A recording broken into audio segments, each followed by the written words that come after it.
కారం రంగు రుచితో ఉంటుంది. ఆచి మిరపపొడి అదరగొట్టే కారం రంగు రుచి. సిల్వర్ స్క్రీన్ కు సంక్రాంతికి మించిన పెద్ద పండుగ మరోటి ఉండదు. అందుకే ఆ డేట్స్ కోసం చాలా ముందు నుంచి కాంపిటీషన్ నడుస్తూ ఉంటుంది. తాజాగా 2026 సంక్రాంతికి బరిలో ఉండే సినిమాల గురించి అప్డేట్స్ ఫ్యాన్స్ కు కిక్కిస్తున్నాయి. స్టార్ హీరోలతో పాటు యంగ్ హీరోలు కూడా పొంగల్ బరిలో దిగుతూ ఉండడంతో పోటీ మరింత రసవంతంగా మారింది. 2026 సంక్రాంతి బరిలో ఆల్రెడీ డేట్ లాక్ చేసిన సినిమా మెగా 157.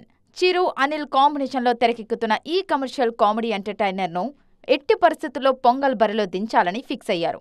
ఆల్రెడీ షూటింగ్ కూడా స్టార్ట్ చేసి సంక్రాంతి టార్గెట్గా పనులు పూర్తి చేస్తున్నారు. అయితే అదే డేట్ కు మరో సీనియర్ హీరో బాలయ్య కూడా బరిలో దిగే ఛాన్స్ కనిపిస్తోంది. బాలయ్య కూడా 2026 సంక్రాంతిని ఏం చేస్తున్నారు అన్నది లేటెస్ట్ అప్డేట్.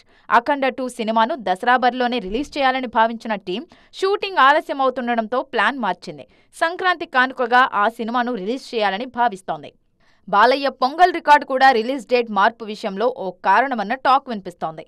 మరోవైపు డార్లింగ్ ప్రభాస్ కూడా పొంగల్ డేట్స్ మీద దృష్టి పెట్టారు. చాలా రోజులుగా వాయిదా పడుతున్న ది రాజాసాబ్ ను సంక్రాంతికి రిలీజ్ చేయాలన్న ప్లాన్ లో ఉన్నారు మేకర్స్. ఇంకా డేట్ లాక్ చేయకపోయినా దాదాపు అదే సీజన్లో సినిమా వచ్చే ఛాన్స్ కనిపిస్తోంది. తాజాగా ఈ రేస్లోకి ఓ యంగ్ హీరో కూడా ఎంట్రీ ఇచ్చారు. అనగనగా ఒక రాజు సినిమాతో సంక్రాంతి బరిలో దిగుతున్నారు నవీన్ పోలిశెట్టి. ఇలా టాలీవుడ్ లో 6 నెలల ముందు నుంచే సంక్రాంతి డేట్స్ కోసం పోటీ కనిపిస్తోంది.